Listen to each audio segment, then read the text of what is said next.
Hello everyone, this is Ms. Shivali Sharma. So this is part 4 of this chapter Structure and Physiography class 11 Geography का second chapter है ये, जिसकी कि 3 parts हम already cover कर चुके हैं, जिसमें हमने पेनिनसुला प्लेट्यू और सभी चीज़ों के बारे में देखा था। इसमें हम इंडियन डेजर्ट के बारे में बात करेंगे। अब देखो जो इंडियन डेजर्ट है उसकी लोकेशन क्या है हमारे इंडिया मैप पर।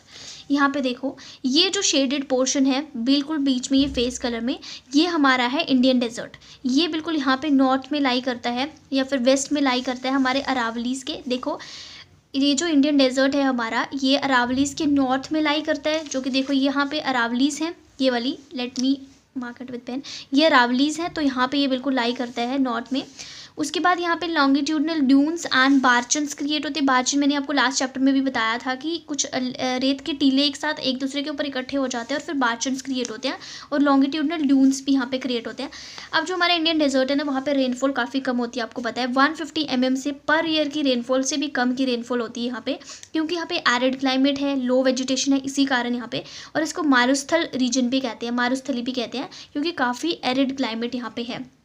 ठीक है, उसके बाद एविडेंसेस की बात करें, देखो ये जो हमारा इंडियन डेजर्ट है ना, ऐसा हमें पता चला है, बिल्कुल जोग्राफर से डिफरेंट जोग्राफर से ये पता चला है कि यहाँ से हमें वुड के फॉसिल के हमें रिमेन्स मिले थे। उसके बाद हमें मेराइन डिपॉजिट्स मिले थे, लाइक हमारी जो फिश होती है ना, उसका बिल्कुल हमें स्केल्टन मिला था यहाँ से। अब ऐसा नहीं है कि 2-4 साल पहले से किसी ने वहाँ पे मतलब फिशेस खा खू के फेंक दिया होगा, ऐसा नहीं है। वो हमें बहुत पुराना 180 मिलियन ईयर्स ओल्ड हमें मेसोजोइक एरा का हमें ये डिपॉजिट मिला है मेराइन, और हमें वुड फॉसिल्स भी वहाँ से मिले हैं। और हमें ये पता चलता है कि जैसे हमारी द्वारिका वहाँ पे बहुत फेमस प्लेस जो गुजरात में है, ये पहले सबमर्ज्ड थी, बिल्कुल सी में सबमर्ज्ड थी, लेकिन फिर उसके बाद ये अपलिफ्ट हुई है। और पहले ये पेनिनसुला जो हमारा प्लेट्यू है ना, उसका एक्सटेंशन था ये। देखो ये पेनिनसुला प्लेट्यू आज भी जो डेजर्ट है इसका, जो अगर हम लैंड मास की बात करें, इसकी कॉन्टिनेंटल प्लेट की बात करें, तो ये पेनिनसुला का ही एक्सटेंशन है। लेकिन यहाँ पे कुछ ऐसा ऐसा वेदर क्लाइमेट कुछ ऐसा हुआ जिसकी वजह से रेनफॉल कम हुई कि ये डेजर्ट में कन्वर्ट हो गया। लेकिन पहले ये इनिशियली पेनिनसुला प्लेट्यू ही था,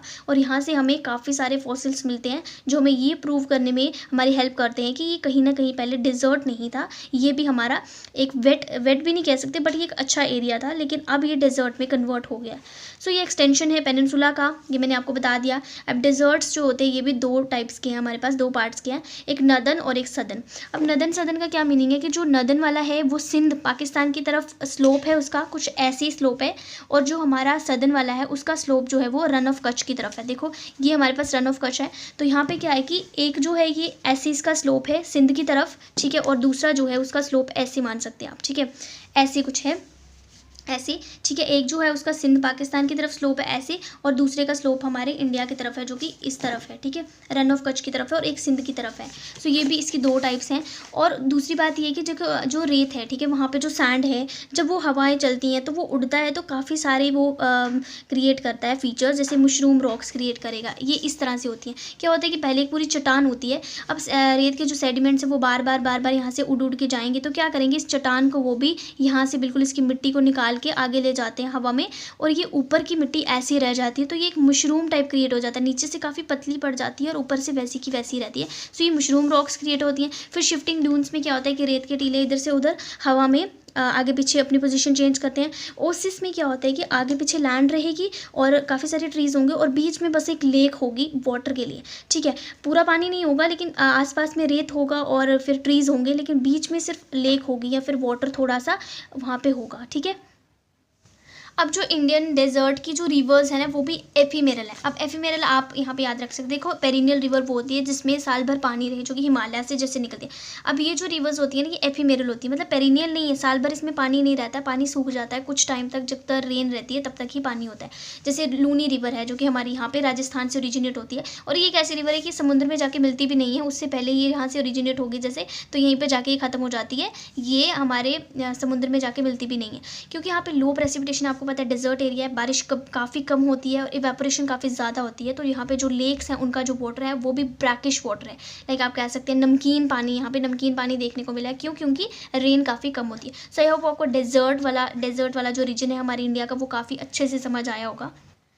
अब बात करेंगे हमारे कोस्टल प्लेन्स की। अब हमारे कोस्टल प्लेन्स कौन कौन सी है? वेस्टर्न कोस्टल प्लेन्स है और उसके बाद ईस्टर्न कोस्टल प्लेन्स है। देखो यहाँ पे दिखाती हूँ, ये देखो ये वेस्टर्न साइड है और ये जो ब्लूइश कलर से ये मैंने शेडेड किया है, ये वाला रीजन और ये वाला रीजन, ये दोनों हमारे ये वेस्टर्न है, ये ईस्टर्न कोस्टल प्लेन्स है। सो इनके बारे में हम पढ़ेंगे। देखो यहाँ पे जो हमारे ईस्टर्न कोस्टल प्लेन्स जो वेस्टर्न है वो सबमर्ज्ड है। क्यों सबमर्ज्ड है? क्योंकि देखो यहाँ पे ऐसे कुछ रीजन है तथा पेनिनसुला प्लेट्यू, और उसके बाद यहाँ पे, और ये जो समुंदर है यहाँ से काफ़ी डीप है।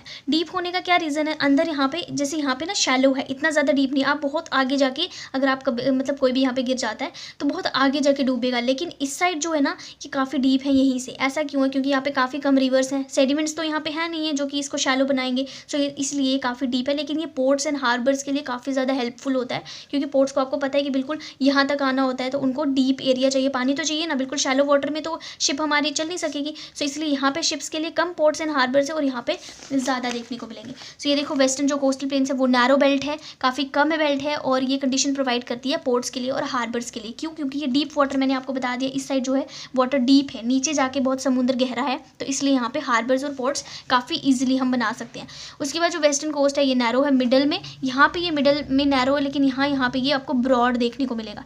अब रिवर्स डोंट फॉर्म डेल्टास, इस साइड क्या है? रिवर्स फॉर्म डेल्टा नहीं फॉर्म, अभी हम वेस्टर्न वाले की ही पढ़ रहे हैं, ठीक है।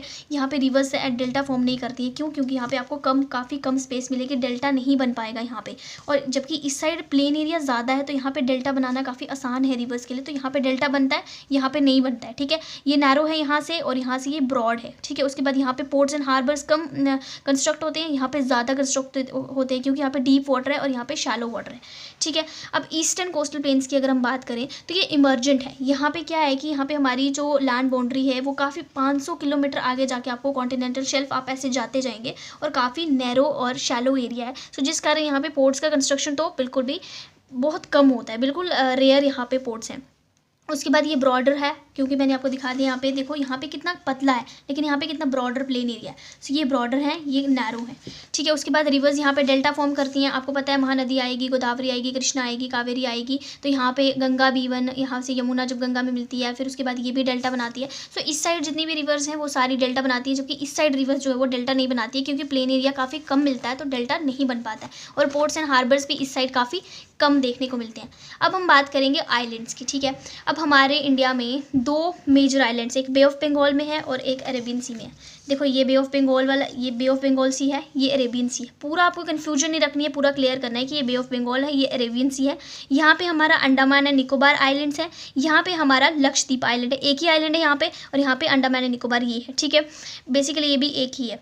अब उसके बाद हम इसके बारे में पढ़ते हैं। जो हमारा बे ऑफ बंगाल में आइलैंड है, जो कि यहाँ पे आइलैंड है, वो अंडमान एंड निकोबार है, उसके बारे में सबसे पहले पढ़ेंगे। देखो यहाँ पे क्या है कि रफली ये 6 degree north to 14 degree north है, और उसके बाद ये 92 degree east to 94 degree east है। ओके, देखो यहाँ से 6 डिग्री से स्टार्ट होगा, बिल्कुल आपको पता है ये 8 डिग्री से हमारा मेनलैंड स्टार्ट होता है, लेकिन जो हमारा आइलैंड्स को जब हमने ऐड किया था फर्स्ट चैप्टर में, हमने पढ़ा था इंडिया लोकेशन में, अगर आपने वो वीडियो नहीं देखी है तो उसको देखो, ठीक है। यहाँ से स्टार्ट होता है 6 डिग्री से स्टार्ट होगा यहाँ से, और कहाँ तक जाएगा? 14 डिग्री नॉर्थ तक जाएगा, आपको पता है। अब उसके बाद 92 डिग्री यहाँ से स्टार्ट होगा और 94 तक जाएगा, मतलब जैसे यहाँ से स्टार्ट होगा फिर बिल्कुल यहाँ तक जाएगा, फिर यहाँ से स्टार्ट हुआ और यहाँ तक, ठीक है। ये है थी इसकी लैटिट्यूडनल एंड लॉन्गिट्यूडनल डिग्रीज। उसके बाद इसमें दो ग्रुप्स हैं, देखो रिचेस आर्चिपेलेगो और लैब्रिंथ। अभी आर्चिपेलेगो क्या होता है कि काफ़ी सारे आइलैंड्स का ग्रुप, जैसे देखो छोटे छोटे आइलैंड्स है ना, काफ़ी सारे आइलैंड्स के ग्रुप को ही हम आर्चिपेलेगो कहते हैं, ठीक है। सो यहाँ पे दो मेजर ग्रुप्स हैं, एक रिचेस है और एक लैब्रिंथ है। अब उसके बाद अंडमान एंड निकोबार भी अलग अलग है, देखो ये अंडमान है फिर ये निकोबार है, ठीक है, ये दो है। और इनको सेपरेट कौन करता है? 10 डिग्री चैनल। आपको बहुत कन्फ्यूजन होगी कि 10 डिग्री के बारे में हमने काफ़ी सुना है। अब 10 डिग्री चैनल क्या है? देखो जैसे ये 8 डिग्री है ना, फिर 9 डिग्री 10 डिग्री हमारा जो ये ऐसे लैटिट्यूडनल लाइन्स है, सो ये जो 10 डिग्री वाली हमारी लैटिट्यूड की लाइन है ना, वो इन दोनों को सेपरेट कर दिया, अंडमान एंड निकोबार को। बेसिकली तो ये एक ही आइलैंड है, लेकिन इन दोनों को अलग अलग करती है वो 10 डिग्री चैनल, ठीक है। याद रखना आपको, ये आपको 1 मार्कर में भी आ सकता है। सो जो अंडमान है वो नॉर्थ में है, देखो अंडमान नॉर्थ में है और निकोबार साउथ में, और 10 डिग्री चैनल को सेपरेट करता है। उसके बाद कुछ और आइलैंड्स यहाँ पे देखो, बेसिकली यहाँ पे जो वॉल्केनिक इन ओरिजिन भी कुछ आइलैंड्स आपको देखने को यहाँ पे मिलेंगे, जैसे बैरन आइलैंड है, ये सिर्फ एक ही एक्टिव जो हमारा वॉल्केनिक आइलैंड है यहाँ पे। और बाकी यहाँ पे आइलैंड्स जो कोराल डिपॉजिट से भी बने। अब कोराल डिपॉजिट में क्या होता है कि सिम्बियोसिस होता है, जिसमें हम स्केलेटन होता है एक, और उसके बाद उस स्केलेटन को जब कैल्शियम कार्बोनेट के साथ वो कनेक्ट में आता है, तो फिर वो एक मिट्टी बन जाती है, सॉइल बन जाती है, और कोराल डिपॉजिट्स भी यहाँ पे बन जाते हैं। अब यहाँ पे आपको देखो, यहाँ पे ये आइलैंड्स पे आपको कन्वेक्शनल रेनफॉल और इक्वेटोरियल वेजिटेशन देखने को मिलेगा। इक्वेटर्स के थोड़ा नियर बाय है तो यहाँ पे इक्वेटोरियल वेजिटेशन भी देखने को मिलेगा और उसके बाद कन्वेक्शनल रेनफॉल भी देखने को मिलेगी। सो एक रिकाप लेते हैं। यहाँ पे ये दो हैं, नॉर्थ में अंडमान है, साउथ में हमारे पास निकोबार है। 10 डिग्री चैनल इनको सेपरेट करता है और उसके बाद इन दो ग्रुप्स को हम आर्चिपेलागो कहते हैं, क्योंकि काफ़ी सारे ग्रुप्स को हम आर्चिपेलागो कहते हैं। और उसके बाद यहाँ पे कुछ एक्टिव वॉल्केनिक आइलैंड्स भी हैं। अब उसके बाद हम देखेंगे लक्षद्वीप के बारे में, जो कि हमारा यहाँ पे है, बिल्कुल ठीक है, अरेबियन सी में है। अब इसके बारे में देखो, इसका 8 degree north to 12 degree north and 71 degree east to 74 degree east है, ठीक है। 8 डिग्री नॉर्थ से है ये, देखो 8 डिग्री टू 12 डिग्री है, यहाँ से बिल्कुल स्टार्ट होगा। मैंने थोड़ा नीचे कर दिया क्योंकि मैंने मैप बाद में ड्रॉ किया था। सो ये बिल्कुल यहाँ पे है, ये वाला जो है आप इसको यहाँ पे मान के चलो कि 8 डिग्री से स्टार्ट होगा और बिल्कुल यहाँ पे 14 डिग्री तक, 12 डिग्री तक है। और उसके बाद 71 डिग्री यहाँ से स्टार्ट होगा, फिर यहाँ पे तक 74 डिग्री तक जाएगा। उसके बाद इसकी जो हम 280 kilometre to 480 kilometre from Kerala coast, देखो केरला का कोस्ट है ये, यहाँ से ये 280 टू 480 किलोमीटर्स की लेंथ पर, मतलब इतनी दूरी पर है, डिस्टेंस पर है, ठीक है। अब यहाँ पे भी कोराल डिपॉजिट्स है। मैंने आपको फिर बताया कि एक ऑर्गेनिज्म होता है जो कि क्या करता है, उसका स्केलेटन छोड़ देता है और स्केलेटन जब वो कार्बोनेट और कैल्शियम के कॉन्टैक्ट में आता है तो उसकी मिट्टी बन जाती है और फिर वो समुद्र से ऊपर आ जाता है। सो जो कि आइलैंड्स क्रिएट कर देता है। यहाँ पे टोटल 36 आइलैंड्स हैं। मिनिकॉय सबसे बड़ा आइलैंड है। यहाँ पे आपकी एनसीईआरटी की बुक में ना यहाँ पे गलत लिखा है, 453 स्क्वायर किलोमीटर्स लिखा है, जबकि 453 नहीं हो सकता। यहाँ तो ये 45 है या फिर ये 4.53 स्क्वायर किलोमीटर्स है। सो ये आइलैंड है, क्योंकि 32 स्क्वायर किलोमीटर्स का तो टोटल पूरा लक्षद्वीप आइलैंड है, ठीक है। लक्षद्वीप आइलैंड जो है वो अंडमान से भी छोटा आइलैंड है। सो ये 453 स्क्वायर किलोमीटर्स का ये नहीं हो सकता। सो मिनिकॉय सबसे बड़ा आइलैंड है यहाँ का। और देखो एक चीज़ यहाँ पे कन्फ्यूजन जो क्रिएट करती है, लेकिन हमें नहीं रखनी है, ये है अमिनदीप और ये है हमारे पास कैननोर, फिर यहाँ पे मिनिकॉय आइलैंड है। यहाँ पे जो 1 डिग्री इनको सेपरेट करती है, ठीक है, यहाँ पे, और फिर 1 डिग्री इन दोनों को भी सेपरेट करती है, ठीक है।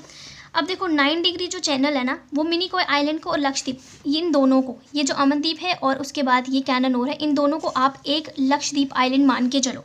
तो फिर लक्षद्वीप जब ये दोनों को मान के चलोगे तो फिर मिनिकॉय और लक्षद्वीप आइलैंड को 9 डिग्री चैनल सेपरेट करते हैं। किस किस को? मिनिकॉय आइलैंड को और इस पूरे को ये 9 डिग्री चैनल सेपरेट करेगा, ठीक है।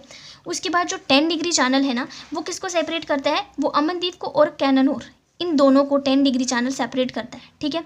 कन्फ्यूजन नहीं रखना है। फिर से देखो, अमनदीप और कैननोर को जो सेपरेट करता है वो 10 डिग्री चैनल है और इस पूरे को, इस मिनिकॉय आइलैंड से जो सेपरेट करता है वो 9 डिग्री चैनल है, ठीक है। ये आपको याद रखना है। सो आई होप ये हमारा चैप्टर 4 पार्ट्स में कंप्लीट हो चुका है। सो अगर आपने बाकी पार्ट्स नहीं देखे तो प्लीज़ उनको भी देखो, ताकि आपको चैप्टर की पूरी कनेक्टिविटी पता चले और चैप्टर अच्छे से समझ आए। So do watch my other videos and also share my videos. Thank you so much. Next video में हम अगला चैप्टर स्टार्ट करेंगे।